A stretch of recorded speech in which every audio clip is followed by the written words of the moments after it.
Bugün size Kodeks romanındaki inanılmaz bir sirden danışacağım. Düşünün ki bir miras var ama bu miras bir mezarda gizledilib. Ve bu sadece pul, para, xəzinə axtarışı değil, heç de yox.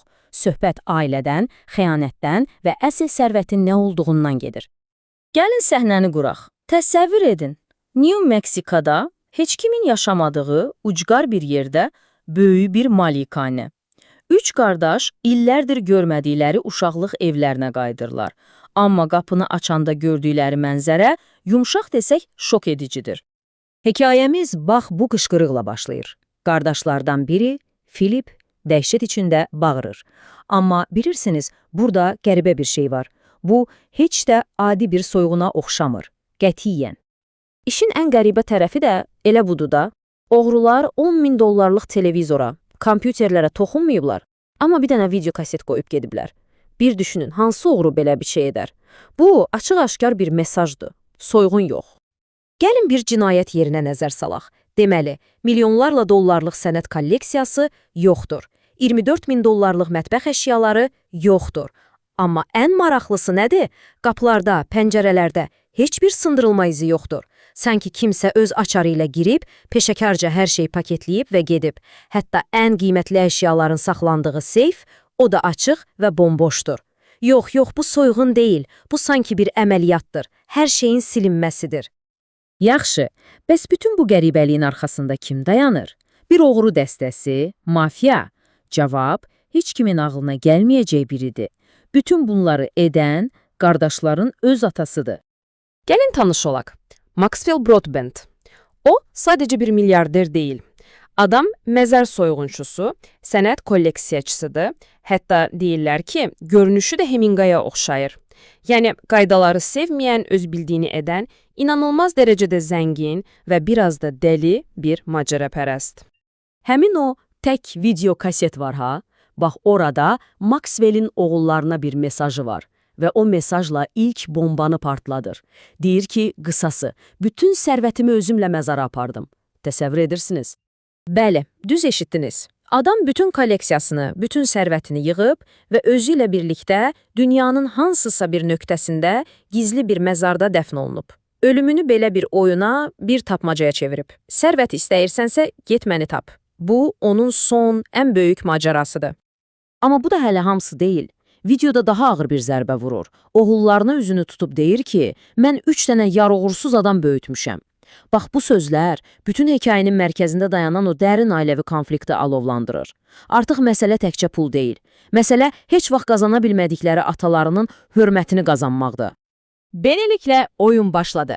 İndi gəlin bu böyük mükafat uğrunda mübarizə aparacaq 3 rəqib qardaşla daha yaxından tanış olaq. Qarşımızda 3 tamamilə fərqli xarakter var. Birincisi Philip, sənət tarixi professorudur. Biraz təkəbbürlü, pragmatik, atasının dediyi kimi ancaq mirasını gözləyən biridir. Sonra gəlir Vernon. O, mənəvi axtarışlardadır, atasının istehza ilə dediyi kimi hansısa suvami ilə mantralar oxuyur. Əslində isə həyatda öz yerini tapa bilməyən biridir. Və nəhayət Tom. O baytardır, öz sakit həyatı var və bütün bu oyundan, bu dəlilikdən uzaqdırmağa çalışır. Atasının gözündə isə heç biri onun mirasına tam layiq deyil.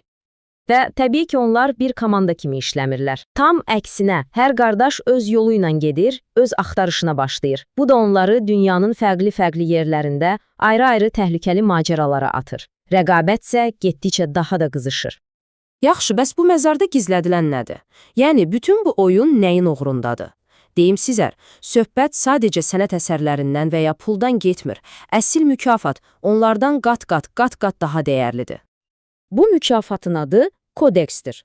Bu, 9-cu əsrə aid 2000 səhifəlik qədim bir Maya əlyazmasıdır. İçində nə var? Tropik meşələrdəki minlərlə dərman bitkisi və onların istifadəsi haqqında məlumatlar. Yəni, bu sadəcə köhnə bir kitab deyil. Bu, müasir tibbdə inqilab edə biləcək, itirilmiş biliklərin bir xəzinəsidir. Hekayədəki etnofarmakoloq Sally Colorado'nun da dediyi kimi, bu kodeksi tərcümə edib yayımlayanda tibb dünyasında əsl inqilab baş verəcək.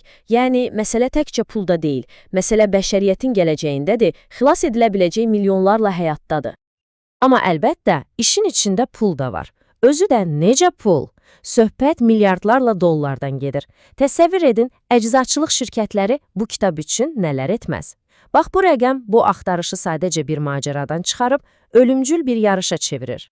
Və təbii ki, bu qədər böyük bir mükafat varsa, onu axtaran təkcə qardaşlar olmayacaq. Səhnəyə yeni, daha amansız oyunçular çıxır. Çox qəddar bir xüsusi müstəntiq və hər şeyini itirmək üzrə olan bir şirkət direktoru. Artıq bu ailə davası deyil. Bu, beynəlxalq səviyyədə qaydasız bir döyüşdür. Və yarış başlayır. Axtarışın mərkəzi isə Mərkəzi Amerikanın dərin, vəhşi və kəşf edilməmiş cəngəllikləridir. Artıq bu bir tapmaca oyunu deyil. Bu, həyatda qalmaq üçün bir mübarizədir. Oradakı təhlükəni anlamağınız üçün bir stat gətirim. İnsanlığa məlum olan ən zəhərli ilan dişləməsi 30 saniyəyə ürəyi dayandırır. Yəni, orada təkcə insanlardan yox, təbiətin özündən də qorunmaq lazımdır. Sivilizasiyanın qaydaları cəngəllikdə keçmir. Və bu yarışın ən qəddar fiquru ilə tanış olun. Markus Hauser. Əvvəlcə Philip onu işə götürür, amma Hauser'in öz planları var. O, Maxwell'in köhnə dostu olub, indi isə ona nifrət edir və bütün xəzinəni özünə istəyir. Bu adam o qədər qəddardır ki, bir bələdçini heç gözünü qırpmadan piranyalara yem edir. Onun üçün insan həyatının heç bir dəyəri yoxdur. Məqsədə çatmaq üçün hər şeyə gedər. Və təhlükə getdikcə böyüyür. Xatırlayırsınız, əvvəldə o soyğunu araşdıran 2 detektiv var idi. Onlar da şübhəli bir qəzada ölü tapılırlar. Artıq aydındır ki, bu sirri bilən hər kəs hədəfdədir. Bu, sadəcə xəzinə axtarışı deyil. Bu, həm də bir susturma əməliyyatıdır. Bütün bunlardan sonra ortaya çox sadə, amma çox çətin bir sual çıxır. Əgər mirasınız belə ölümcül bir xəzinə axtarışıdırsa, kimə güvənə bilərsiniz? Öz qardaşınıza? Yoxsa bu yarışda hər kəs təkdir? Qan bağı qalib gələcək, yoxsa milyardlarla dolların cazibəsi? Bu sualın cavabı o vəhşi cəngəlliklərin dərinliyində gizlənib.